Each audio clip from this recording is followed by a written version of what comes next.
History is literally packed with close calls. A missed train, a delayed flight, maybe a split-second decision that changes a life forever.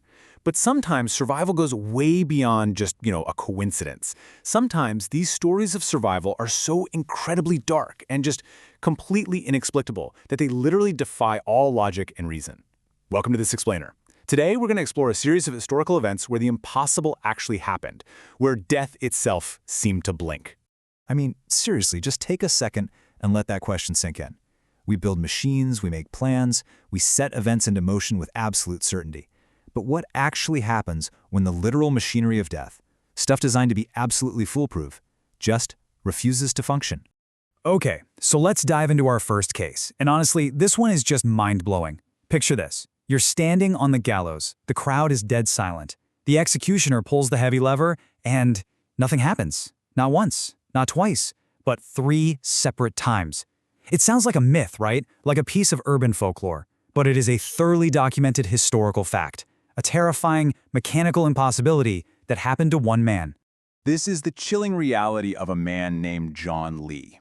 He was an Englishman who was convicted of murder and given the ultimate sentence: death by hanging. They tested the gallows, the executioner was ready. The hangman's noose is this brutal, absolutely certain mechanism. Yet when John Lee stood on that trapdoor and they pulled the lever, the wooden floor simply refused to give way. It gets crazier. They actually moved him, tested the trapdoor again, and it worked perfectly. But when they put him back on it and pulled the lever, it jammed again. 3 consecutive times. It was like the universe itself was just rejecting his execution. Officials were so completely unnerved by this bizarre, unexplainable glitch that they just halted the hanging altogether. They commuted his death sentence to life in prison. And get this, the ultimate twist? He was eventually released to walk completely free. The guy the gallows literally could not kill ended up living out his natural life. Absolutely wild. So John Lee survived a freak mechanical failure that honestly borders on the supernatural. But what happens when the failure isn't a jammed piece of wood, but the failure of human intent? Let's pivot from a single man dodging the hangman's noose to world leaders who found themselves repeatedly in the crosshairs only for fate to just step in. Take the case of King George III back in May of 1800. Surviving 1 assassination attempt, that's a historical footnote. But surviving 2 in a single day, that is mind-boggling. So in the morning, while he's out in Hyde Park, a shot is fired directly at the king. It misses him by inches, striking a nearby civil servant who survived, thankfully. Now, you'd think the king would go into hiding, right? Nope. Instead, he heads to the Theatre Royal that very evening, and incredibly, round 2 commences. An unstable army veteran stands up and fires at him again, and misses. Again. And how exactly does a monarch react to facing certain death twice in 12 hours? With this unnatural, steel-nerved calm. After that second shot rang out in the theater, King George didn't even flinch.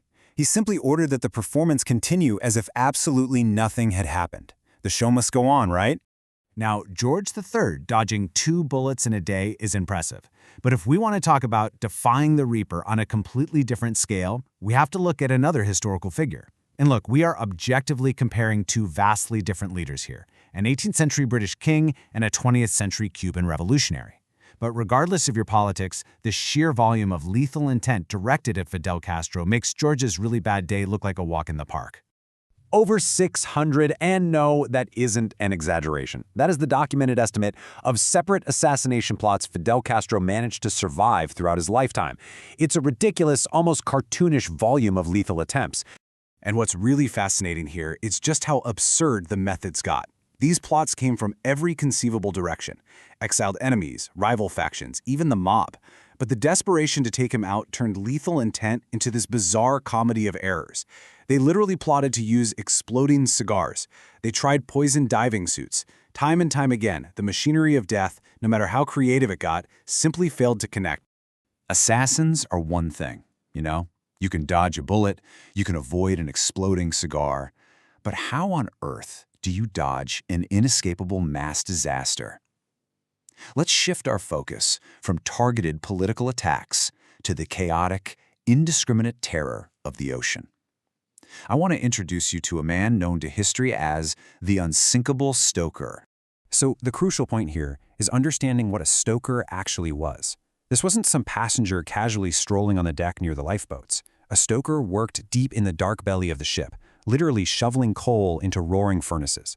It was a horrific, deeply claustrophobic reality. When a ship takes on water, these lowest compartments flood first. A stoker is, by definition, the absolute unlikeliest crewman to ever survive a sinking ship. But Arthur Priest wasn't just any stoker. Just consider this timeline of absolute maritime chaos. In 1908, he's on the maiden voyage of the RMS Astorius when it's involved in a collision. He survives. In 1911, he's working the furnaces of the RMS Olympic when it suffers a major collision. He survives. And then, in 1912, he transfers to the Olympic's sister ship, the RMS Titanic. When the Titanic struck that iceberg, the protocol was brutal.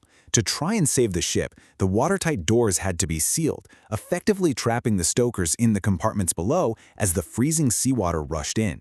The certainty of drowning for his peers was absolute. Yet somehow, against all odds, Arthur Priest miraculously walked away. He defied the ocean's reaper over and over again, from literally the most dangerous spot on a sinking ship.